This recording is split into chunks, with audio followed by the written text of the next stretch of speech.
뉴욕 브루클린에 정육점을 운영하는 윌리엄 리바인이라는 사람이 있었습니다.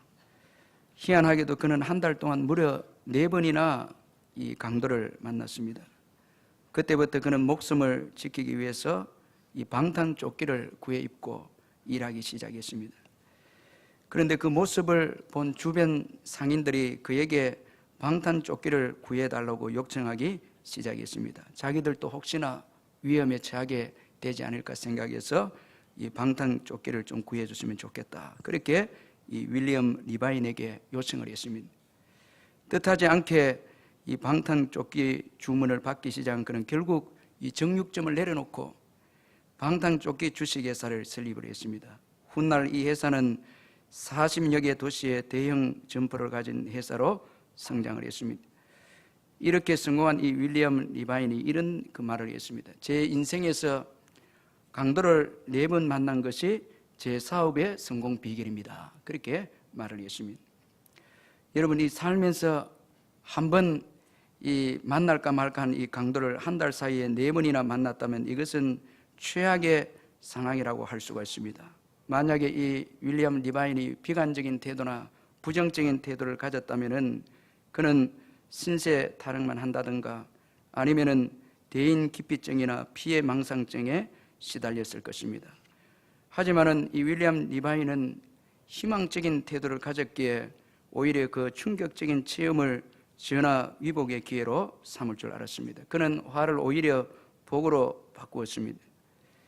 이처럼 이 윌리엄 리바인의 태도를 통해서 우리가 볼 때에 이 태도라는 것은 우리의 상황보다 훨씬 더 중요하다는 것을 우리에게 교훈해 주고 있습니다. 아무리 어렵고 힘든 환경이라 할지라도 어떤 마음가짐을 가지고 어떤 태도를 가졌냐 하는 것이 너무나 중요하다는 것입니다. 이것은 신앙의 세계에서도 마찬가지입니다.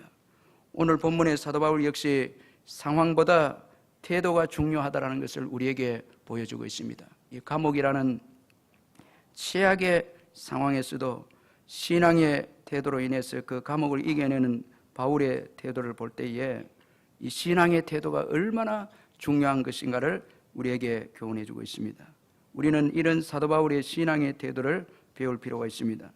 오늘 본문은 빌립보에서 사도 바울이 점치는 귀신 들린 여종 하나를 만나게 되는 내용으로 시작을 하고 있습니다. 그 여종은 처음으로 주인들에게 이익을 주는 자였습니다. 귀신 들린 여종은 바울 일행을 따라와서 지극히 높은 하나님의 종으로서 구원의 길을 전하는 자다, 그렇게 외쳤습니다.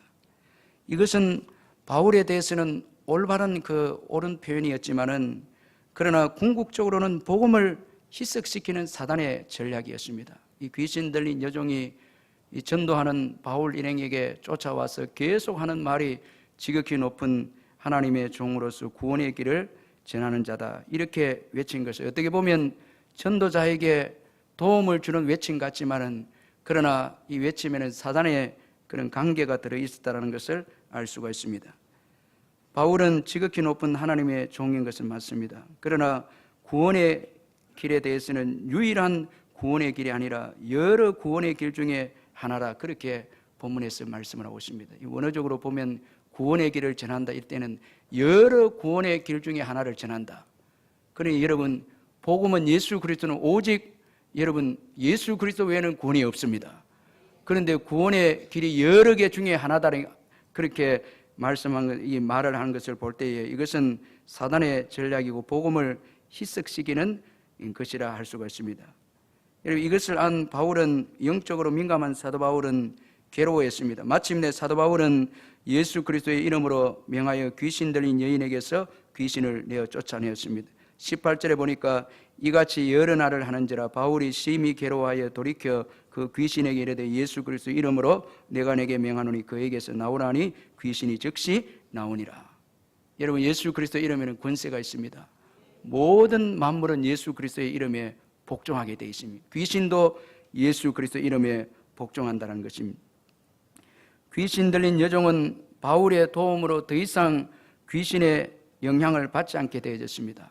그런데 여러분, 오늘 본문에 보면은 문제가 발생하게 되어졌습니다. 항상 우리의 신앙도 보면 은혜 뒤에 시험이 있고 항상 은혜 뒤에 어려움이 주어지는 것을 보게 되어집니다. 여종의 주인들은 여종이 점을 치지 못하게 되자 자신들에게 돌아오는 이익이 없어지게 되어졌습니다.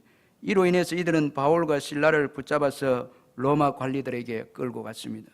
그리고는 바울과 실라가 유대인들로서 성을 심히 요란하게 하고, 그리고 로마 시민인 자신들에게 받아들일 수도 없고 실천할 수도 없는 관습을 전한다고 그렇게 거짓으로 모함하면서 고발을 했습니다.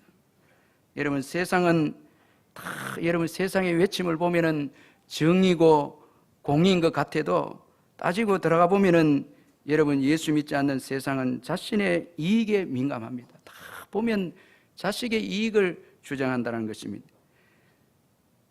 세상은 옳은 것보다 물질적인 이익을 우선시하는 것입니다. 진리나 정의나 옳은 것보다 자신에게 유익이 있는가, 이익이 있는가, 이것을 우선시하는 것입니다. 그래서 여종의 주인들은 여종에게서 귀신이 떠나간 것보다 자신들의 수익이 없어진 것에 대해서 불만했습니다. 그래서 거짓으로 바울 일행을 모함했습니다. 결국 로마 관리들은 무리들의 고발을 받아들여서 바울과 실라의 옷을 찢어벗기고 매로 치게 했습니다. 그리고 많이 친 후에 옥에 가두고 간수로 하여금 든든히 지키게 했습니다. 마침내 바울과 실라는 깊은 감옥에 갇히게 되어졌고 그 발에는 착고로 든든히 채워졌습니다. 이제 바울은 자신의 힘으로 아무것도 할 수 없는 상황이 되고 말았습니다. 여러분, 복음 때문에 우리가 복을 받기도 하지만 복음 때문에 때로는 고난도 받기도 한다는 것입니다. 이처럼 바울은 복음 증거 때문에 자신의 힘으로 도무지 해결할 수 없는 고통의 상황에 처하게 되어졌습니다. 그런데 여러분, 오늘 본문에 우리가 놀라는 것은 바울과 실라가 낙심하거나 절망하지 않았다는 것입니다. 그들은 감옥에서 하나님께 기도하고 찬송했습니다. 그것도 가장 고통스러운 때에 기도하고 찬송했습니다. 그래서 25절에 보면 한밤중에 바울과 실라가 기도하고 하나님을 찬송하며 제수들이 듣더라, 그렇게 말씀하고 있습니다. 이 한밤중이라는 것은 어떻게 보면 상처가 가장 아픈 때고 또 외로운 때고 고독한 때이고 자신을 또 돌아볼 수 있는 때가 이 한밤중입니다. 낮에는 여러 가지로 바쁘기 때문에 우리가 상처가 있어도 또 지나치고 또 여러 가지 사람들로 만나고 사건으로 인해서 우리 자신을 돌아볼 수 없다면 한밤중이 되어지면은 여러분, 그때서야 우리가 정신이 돌아오게 되어지고 또 상처도 아프게 되어지고 고독과 외로움도 느끼게 되고 또 일의 옳고 그름도 판단하게 되는 것입니다. 이게 내가 잘못해서 감옥에 들어온 것이 아니고 복음 때문에 매를 맞고 감옥에 들어오게 되었구나, 그렇게 또 알게 되는 것입니다. 이렇게 가장 힘들고 고통스러운 때에 여러분, 바울과 실라가 한 행동은 기도하고 하나님께 찬송했다는 것입니다. 여러분, 절망적인 환경의 때에는 기도하시길 바랍니다. 절망적인 환경의 때는 우리가 기도하고 찬송해야 하는 것입니다. 오직 기도와 찬송으로 믿음으로 나가야 되는 것입니다. 우리의 힘으로 아무것도 할 수 없는 상황에서는 기도하고 찬송해야 되는 것입니다. 절대 내가 아무것도 할 수 없는 환경이라서 인생을 절망하거나 포기해서는 안 됩니다. 여러분, 깊은 옥에 갇혀졌고 또 발에는 착고가 차여져 있어서 자신의 힘으로는 감옥에 나올 수도 없습니다. 고통이 있습니다. 바로 그때 여러분, 우리는 아무 이제 사람도 도와줄 사람도 없고 또 내 힘도 미치지 못하고 이렇게 될 때 우리는 절망하게 되어지고 인생을 포기하려고 그렇게 할 때가 있는데 바로 그때가 바로 주님을 의지할 때다라는 것입니다. 우리의 한계가 주님을 의지하는 시작이다라는 것을 믿으시길 바랍니다. 사실 우리는 교만한 성향이 있어서 가장 절망적인 환경이 되어야 비로소 우리는 가장 좋은 믿음을 소유하게 되는 것입니다. 참, 여러분, 바울도 예외는 아닙니다. 가장 고통스러운 환경에서 가장 탁월한 이 바울의 믿음이 나오게 되어졌다는 것입니다. 그래서 여러분, 어려운 환경도 주님의 뜻이 있는 것입니다. 오늘 본문의 탁월한 바울과 실라의 믿음도 가장 힘들 때에 주어졌다는 것입니다. 여러분, 오늘 본문에서 가장 고통스럽고 억울한 때에 나타난 이 바울과 실라의 기도와 찬송을 통해서 우리는 바울과 실라의 이 탁월한 신앙을 발견할 수가 있는데 몇 가지로 한번 살펴보면, 먼저는 겸손입니다. 여러분, 이 기도하고 가장 힘들고 어려울 때 기도하고 찬송했다라는 것은 바울과 실라의 겸손을 말해주는 것입니다. 바울과 실라는 고통의 때에, 억울한 때에 자신의 힘을 의지하지 않았습니다. 그래서 그는 겸손히 하나님께 기도했습니다. 모든 것을 하나님께 맡겼습니다. 다 모든 것을 맡겼습니다. 여러분, 겸손한 자는 고난이 주어져도 시험에 들지 않습니다. 시험은 만나도 시험에 빠지거나 시험에 들지 않습니다. 왜냐하면 주님을 의지하기 때문에 그렇습니다. 주님을 의지하기 때문에 기도하고 감사하고 찬양해서 그 시험을 만나도 시험을 이겨내는 것입니다. 이런 은혜가 있기를 주의 이름으로 축원합니다. 항상 어려운 일이 있을 때는 먼저 겸손하게 주님을 의지하는 거예요. 아주 중요한 메시지입니다. 시험이 올 때 억울한 일 당하면 흥분하고 분노할 수도 있습니다. 내가 잘못한 것도 없는데 왜 나에게 이런 시련과 어려움을 주었는가 생각해서 우리가 분노하고 원망하고 불평하면 바로 시험에 빠져버리는 것입니다. 그러니까 여러분, 내가 잘못했던 하지 않았던 고난이 주어지고 어려움이 주어질 때는 겸손하게 모든 것을 내려놓고 기도하면서 주님께 맡기고 의지해야 하는 것입니다. 이런 믿음을 가지시기를 바랍니다. 시험이 올 때 왜 실패합니까? 가만보면 교만하기 때문에 그렇습니다. 자신의 힘으로 해결하려고 하기 때문에 시험에 빠지고 또 흥분하고 분노해서 시험에 빠집니다. 사탄은 아주 교묘합니다. 그러나 사탄의 강궤에 이 바울이 빠지지 아니했습니다. 내가 잘못한 일이 없어도 억울한 일을 당하면 우리가 쉽게 분노하고 흥분하는데 이것도 위험한 거예요. 다 내려놓는 것입니다. 나를 내려놓으면 분노도 내려놓는 거예요. 그래서 겸손한 자는 상처가 없다는 거예요. 상처가 없습니다. 주로 상처 많이 받는 분이 이제 자기 자신이 살아있는 분이 상처를 많이 받습니다. 자기가 내려지면 뭐 상처도 없어요. 겸손하게 주를 의지하고 그렇게 하면 상처도 없는 거예요. 그러므로 고난의 때에 자신을 내려놓고 주님만 의지하는 겸손을 가지시기를 주님의 이름으로 축원합니다. 우리의 힘도 내려놔야 되는 거예요. 사실 오늘 이 본문에서 바울에게서 탁월한 것은 로마 시민권을 바울이 가지고 있었습니다. 이 로마 시민권을 가지고 있으면은 절대 재판하지 않고는 이 형을 구형받거나 또 매를 대해서는 안 되는 것입니다. 로마 시민권을 가진 자는 반드시 재판을 받고 난 이후에 그 형을 이제 집행할 수가 있게 되어졌습니다. 그리고 로마 시민권을 소유한 자는 황제에게 상고할 수 있는 또 권한이 있었습니다. 로마 시민권을 가지고 있으면 황제에게 자신의 억울한 것에 대해서 상소를 할 수 있었습니다. 그런데 오늘 본문에 보면 바울이 로마 시민권을 제시하거나 그렇게 하지 않고 그대로 매를 맞고 감옥에 들어간 것을 볼 때에 참 자신의 힘을 다 내려놓고 주님을 의지하는 이런 믿음을 우리에게 보여주고 있는, 저는 이것을 도전적인 모험적인 믿음이다 이렇게 표현하고 싶습니다. 로마 시민권을 내려놓고 주님을 선택한다는 것, 이건 모험입니다. 믿음은 모험입니다. 그러나 그 모험에는 반드시 하나님의 축복이 있습니다. 하나님께서 바울에게 로마 시민권을 주신 것은 그를 의지하라고 준 것이 아니라 복음을 위해서 사용하라고 주신 것입니다. 의지의 대상이 아니라 복음을 위해서 여러분 사용할 수 있는 것입니다. 그래서 복음을 위해서는 로마 시민권을 제시했지만은 그러나 의지적 차원에서는 로마 시민권을 사용하지 않았습니다. 이 바울의 탁월한 신앙인 것입니다. 오늘 저와 여러분에게도 물질을 주시고 지위를 주시고 건강을 주시고 오늘 우리에게 권리를 주신 것은 의지하라고 주신 것이 아니라 복음을 위해서 사용하라고 주신 것입니다. 우리가 이것을 잘 구별해서 위기와 어려움이 올 때는 권리를 다 내려놓고 모험을 해서 하나님을 의지하는 신앙을 가질 때 참 여러분, 지위가 있는 사람들이 겸손하게 주를 의지하면 너무 아름답습니다. 실력이 있는 사람들이 위기의 때에 실력을 내려놓고 주님을 의지하는 것은 굉장한 믿음입니다. 물질이 있는 분들이 위기의 때 물질을 내려놓고 주님을 의지하고 기도하고 금식하는 분들은 대단한 믿음인 것입니다. 주님은 이런 믿음의 사람을 사용하시고 또 그 사람들 통해서 일하신다는 것입니다. 여러분, 이런 믿음을 소유하시기를 주의 이름으로 축원합니다. 그리고 또 이 고난의 때에 기도와 찬송을 했다라는 것은 주님의 능력을 믿는 신앙을 소유했습니다. 바울이 감옥에서 하나님께 기도하고 찬송했다라는 것은 하나님은 감옥보다 크신 능력의 하나님이시다라는 것입니다. 이것을 바울이 믿었다라는 것입니다. 사랑하는 성도 여러분, 하나님은 우리의 환경보다, 문제보다, 감옥보다 크신 분이십니다. 찬양 받으시기에 합당하신 분이십니다. 어떠한 상황에서도 주님은 우리의 문제보다 다 크신 분이십니다. 그러므로 감옥을 바라보지 말고 바울처럼 하나님을 바라보시기를 주의 이름으로 축원합니다.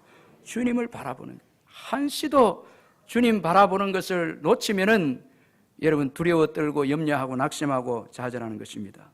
우리는 주님을 바라보는 거예요. 항상 주님 신뢰하고 주님 바라보고 의지하고 그렇게 믿음으로 살아가는 것입니다. 우리 옆에 분들이 주님 바라봅시다. 한번 인사하시겠어요? 주님 바라봅시다. 오늘 또 우리 찬양이 참 은혜스러운데, 하나님을 바라보는 자. 참, 여러분, 우리가 주님을 바라볼 때에 감옥도 이기는 것입니다. 다 이기는 것입니다. 그런데 우리가 뭐 사람을 바라보고 환경을 바라보고 이렇게 하면은 다 패배하는 거예요. 담대하지 못합니다. 담대하지 못하고 주님 바라보고 주님 의지하고 주님 바라볼 때는 담대한 신앙을 가질 수 있게 되는 것입니다. 크리스토프 콜럼버스는 미지의 세계를 향해서 스페인을 떠났는데 사나운 바람과 거센 파도, 보이는 것은 끊임없이 펼쳐진 바다와 하늘뿐이었습니다. 선원들은 좀 시간이 지나면서 항해를 하면서 열악한 환경에 처하게 되어졌을 때에 분노와 두려움에 몸을 떨었습니다. 식량과 물은 점점 동이 났고 선원들은 동요하기 시작했고 이들은 간접적으로 이 콜럼버스를 협박을 했습니다. 돌아가자고 협박을 했습니다. 분명히 인간의 힘으로는 어찌할 수 없는 한계 상황이었는데, 그러나 이 콜럼버스는 태연하게 책을 읽고 있었습니다. 그는 절망하는 선원들에게 이렇게 말했습니다. 나는 나침판이나 선박의 성능을 믿고 항해를 시작한 것이 아닙니다. 참 이 글이 너무 참 은혜로운 그런 말이에요. 항해할 때에 나침판을 믿어야 되고 선박의 성능을 믿어야 되잖아요. 그런데 그걸 믿고 하지 않았다는 거예요. 나를 움직이는 동력은 꿈과 소망일 뿐입니다. 그러면서 그가 말하기를 나는 지금 희망의 책 이사야서를 읽고 있으며 새로운 에너지를 충전하고 있습니다. 이렇게 말했습니다. 그 풍랑이 일고 힘든 가운데서도 이 콜럼버스가 바라본 것은 바로 주님의 말씀이었습니다. 선박도 아니고 나침판도 아니고 절대 우리 인생의 여정에 나침판을 믿고 선박의 성능을 믿고 그렇게 해서 인생의 여정을 항해하기 시작한다면 실패합니다. 절대 안 됩니다. 여러분, 우리는 오직 하나님의 말씀을 바라봐야 하고 하나님을 바라봐야 하는 것입니다. 그러므로 절망의 환경에서 절망하지 말고 하나님을 바라보시길 바랍니다. 기도하시길 바랍니다. 도우시는 하나님의 손길을 경험하게 될 줄로 믿습니다. 그리고 또 이 기도와 찬송 속에는 감사의 신앙이 담겨져 있습니다. 25절에 보니까 한밤중에 바울과 실라가 기도하고 하나님께 찬송하며 그렇게 말씀하고 있습니다. 여러분, 이 기도하는 자의 특징은 감사입니다. 성경에 보면 유일하게 붙어서 나온 말씀이 기도와 감사입니다. 항상 기도와 감사가 같이 붙어져 나옵니다. 데살로니가전서 5장 16절에서도 보면 항상 기뻐하라, 쉬지 말고 기도하라, 범사에 감사하라. 그리고 빌립보서 4장 6절에도 보면 아무것도 염려하지 말고 모든 일에 기도와 간구로 너희 구할 것을 감사함으로 하나님께 아뢰라. 항상 기도와 감사가 연결되어 있습니다. 따라서 기도하는 자가 감사하는 자입니다. 기도하면 성령 충만을 받게 되고 성령 충만하게 되어지면 감사하게 되어지고, 그리고 그 기도를 통한 감사는 항상 범사에 감사하는 성격을 가지고 있습니다. 환경을 초월해서 범사에 감사가 바로 여러분 기도함을 통하여서 주어진 이 감사라는 것입니다. 좋은 환경에서만 감사가 아니라 모든 환경에서 감사한다는 것입니다. 여러분, 고난의 때도 감사하시길 바랍니다. 바울은 구원해 주신 예수 그리스도의 은혜를 생각할 때에 감사했고, 그리고 모든 환경을 다스리시는 선하신 하나님을 믿었기에 그는 감사했고, 바울은 빌립보로 인도하신 하나님을 믿었기에 감옥에서도 감사했고, 또한 감옥도 다스리시는 하나님을 믿었기에 그는 감사했고, 감옥을 통해서 하시고자 하시는 선한 뜻이 있었음을 믿었기에 그는 찬송하고 감사했습니다. 이 바울은 모든 것에 대해서 하나님의 선하신 뜻이 있음을 믿었습니다. 그래서 로마서 8장 28절에 보니까 우리가 알거니와 그를 그 뜻대로 부르심을 입은 자 하나님을 사랑하는 자는 모든 것을 합력하여 선을 이루신다, 그렇게 말씀하고 있습니다. 하나님은 그를 믿는 자에게 모든 것을 합력하여 선을 이루어 주십니다. 감옥조차도 하나님께서 하시고자 하는 뜻이 있었다는 것입니다. 간수가 구원받는 것을 볼 때에 감옥에서조차 하나님께서 하시는 뜻이 있었다는 것을 우리에게 보여주고 있습니다. 마침내 감옥에 지진이 일어나므로 죄수들과 관수는 복음의 능력을 알게 되어졌고 간수가 구원받는 역사가 일어나게 되어졌습니다. 참 그러니 여러분, 감옥에서도 주님께서 하시는 일이 있다라는 게, 여러분 열악한 환경 속에서도 주님의 선한 뜻이 있습니다. 아멘. 모든 상황 속에서도 찬송하고 감사해야 되는 거예요. 주님의 뜻이 있다라는 거예요. 절대 원망하거나 불평하면서 살아서는 안 됩니다. 바울이 감옥에 들어와서 불평하고 원망하면서 살았다면 기적은 일어나지 않았을 것입니다. 그러므로 힘든 환경만 보면서 원망하지 마시고 힘든 환경을 통해서 일하시고자 하는 하나님의 뜻을 바라보고 감사하시기를 주님의 이름으로 축원합니다. 감사는 감옥과 같은 환경을 깨뜨리는 유일한 도구가 이 감사입니다. 오늘 여러분 집과 사업장이 감옥처럼 닫혀 있고 매여져 있으면 그것을 깨뜨릴 수 있는 유일한 길은 바로 이 감사하는 것입니다. 찬송하고 감사하고 예배할 때에 그 감옥과 같이 매여 있고 닫힌 것들이 다 풀어지고 열려지는 역사가 있게 될 줄로 믿습니다. 여러분 항상 감사하시기 찬송하시기를 주의 이름을 축원합니다. 예수 믿는 자들은 다 잃게 되어진다 할지라도 하나님은 잃지 않습니다. 여러분 자유도 잃게 되어지고 건강도 잃게 되어지고 감옥에 들어가서 깊은 옥에 들어가서 발에 착고가 차여서 다 잃어버린 것처럼 보였지만 하나님은 여러분 바울과 실라와 함께 하셨습니다. 하나님은 잃을 수가 없는 거예요. 그러니까 기도하고 찬송하는 거예요. 대상이 있으니까 기도하고 찬송하는 거예요. 예수 그리스도는 절대 우리를 떠나지 않습니다. 절대 잃어버릴 수 없는 거예요. 여러분 우리 마음속에 예수님이 계십니다. 절대 이 보배를 잃을 수가 없는 거예요. 그리고 예수를 의지하면 다시 재개할 수 있습니다. 다 잃어버릴 수 있지만은 예수 잃지 않으면 다시 재개할 수 있는 것입니다. 그렇기 때문에 우리는 그 잃어버린 가운데서도 찬송할 수 있는 거예요. 주님이 계시기 때문에 그랬어요.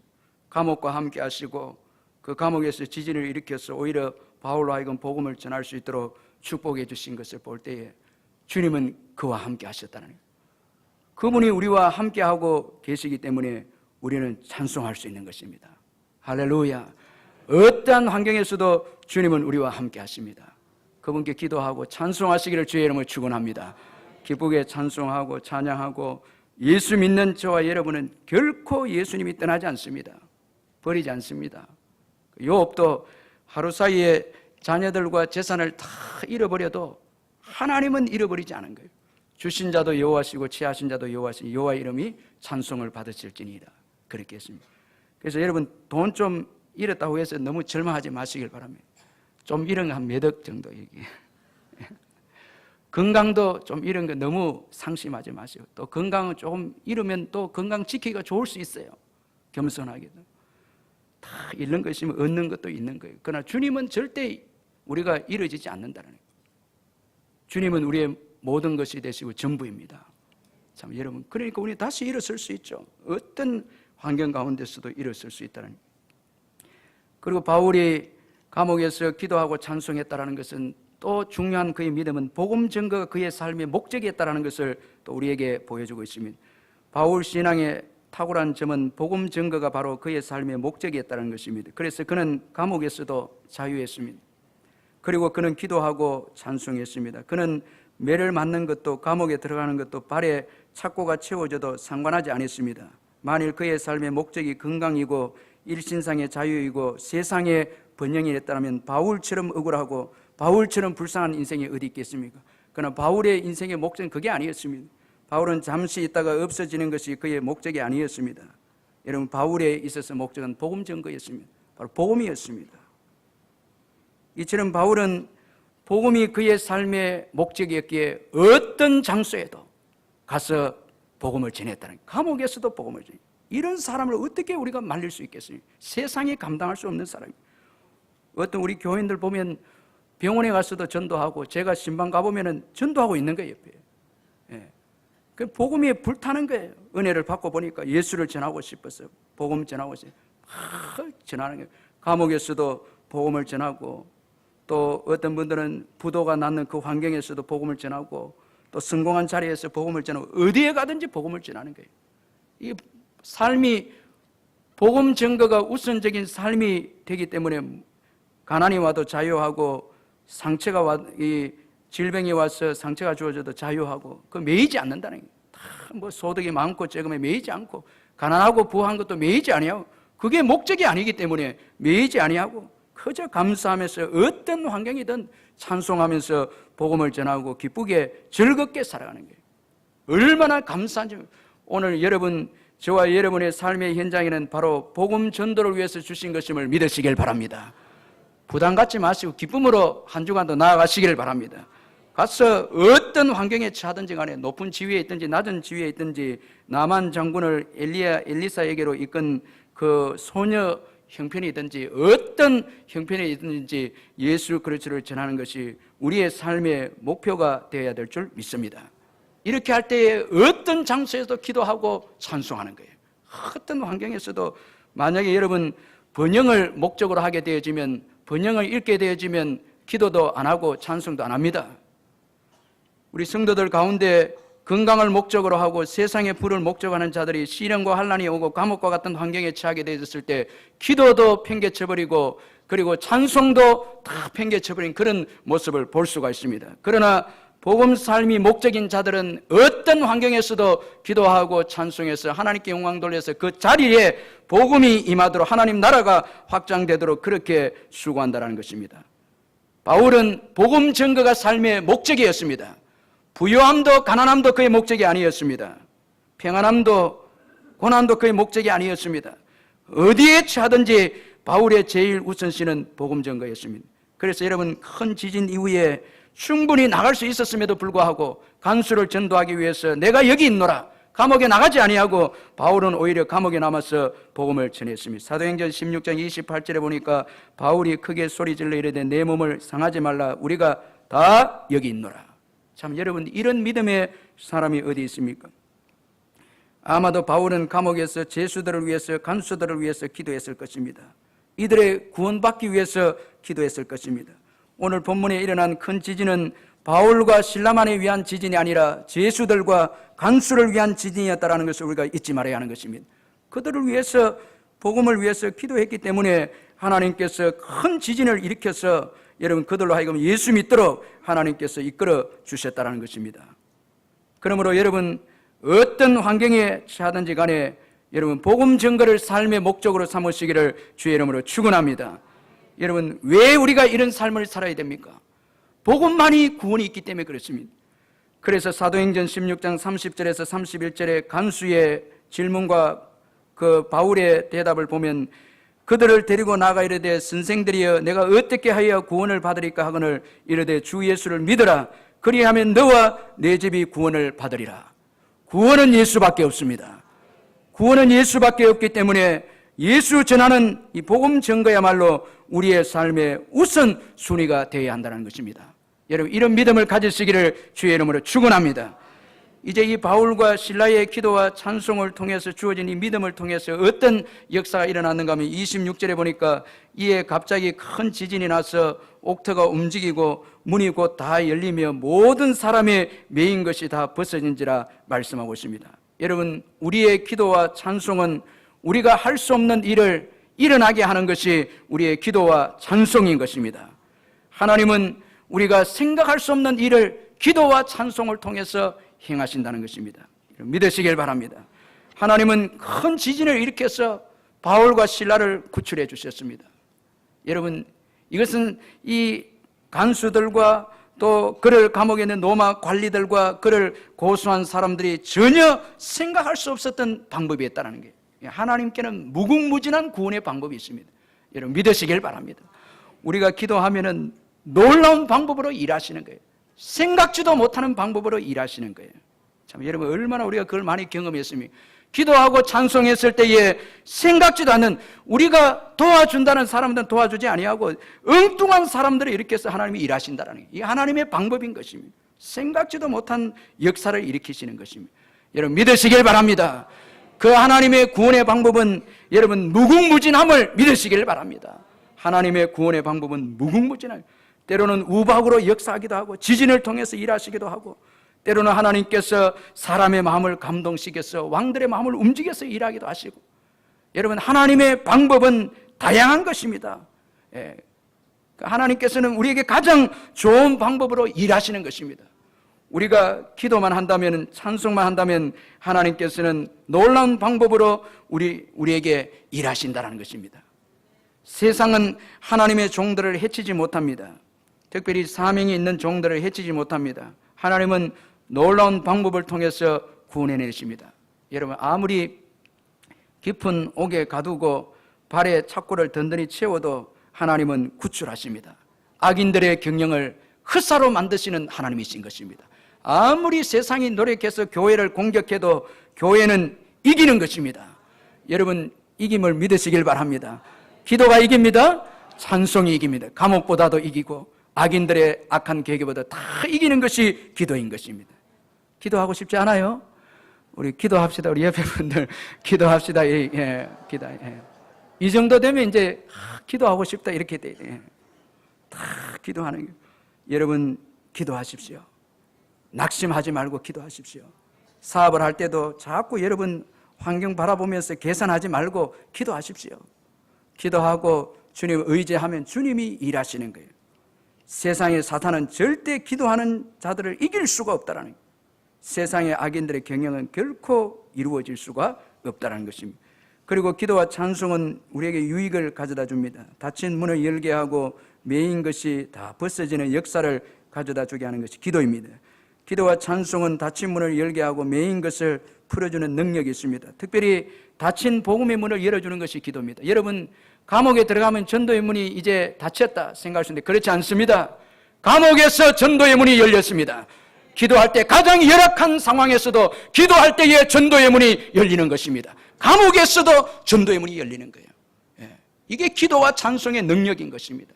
우리가 전도하러 갈 때에 이런 환경에서는 전도의 문이 열릴 수 없다는 그런 환경에서도 기도하고 찬송할 때에 전도의 문이 열리는 것입니다. 그래서 오늘 여러분 바울과 실라의 기도와 찬송을 통해서 간수가 예수 믿는 역사 일어나게 되어졌고, 간수의 가족들이 예수 믿고 빌립보 교회가 더욱더 든든하게 세워지는 역사가 일어나게 되어졌습니다. 감옥에서의 전도의 문이 열린 거예요. 감옥에서 열리면 여러분 일반 환경에서는 열리지 않겠습니까? 다 기도하고 나갈 때에 하나님께서 전도의 문을 열어주시는 거예요. 우리 가정에 낙심하지 말고 기도하면은 하나님의 때에 우리가 생각지도 못한 방법으로 하나님께서 일하셔서 예수 믿게 하시고 그들로 하여금 다 하나님의 사람으로 만들어주시는 것입니다. 그러므로 여러분 절망의 때에 기도하시기를 주의 이름으로 축원합니다. 전도의 문이 열리지 않을 때도 기도하고 찬송할 때에 주님께서 전도의 문을 열어주심을 믿으시길 바랍니다. 억울한 일을 만났을 때에 인간적인 방법으로 해결하고자 하면 다른 사람에게 유익이 될 수 없습니다. 그러나 기도하면은 나뿐만 아니라 다른 사람들에게도 유익을 가져다 주는 것입니다. 바울과 실라의 기도와 찬송으로 인해 주어진 큰 지진은 감옥에 갇힌 죄수들의 매인 것을 다 벗어지게 했고, 그리고 간수가 예수 믿는 역사가 일어난 것을 볼 때에 성도들의 기도는 성도들뿐만 아니라 그 주위의 사람들에게도 복을 끼치게 되어진다는 것을 알 수가 있습니다. 저는 우리 교회가 기도 많이 하는 교회가 되어져서 이 신정동 일대가 정말 축복을 받는 그런 역사가 일어나기를 소원합니다. 역사 일어날 줄 믿습니다. 여러분의 삶의 현장에서 기도 소리가 끊어지지 않고 찬송 소리가 끊어지지 않아서 그게 믿지 않는 사람들이 들어야 되는 거예요. 자꾸 들어야 돼요. 저 사람들은 저렇게 고난 가운데 왜 기도하고 찬송할까? 여러분 우리가 기도하고 찬송할 때 듣습니다. 세상은 다 듣습니다.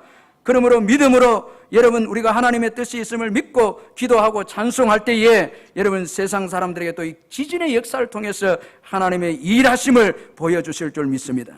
그래서 하나님 나라가 확장되어지는 축복의 역사가 일어나게 되는 것입니다. 사랑하는 성도 여러분, 가장 힘들 때일수록 기도하시길 바랍니다. 이제 하나님이 일하실 때가 시작되었기 때문에 가장 힘들 때에 여러분 기도하십시오. 도무지 기도할 수 없을 그때에 기도하십시오. 그때에 찬송하십시오. 힘을 내어서 믿음으로 일어서서 꿈을 가지고 기도하고 찬송하시기를 바랍니다. 그때에 하나님께서 우리의 한계를 뛰어넘은 축복을 우리에게 주실 줄 믿습니다.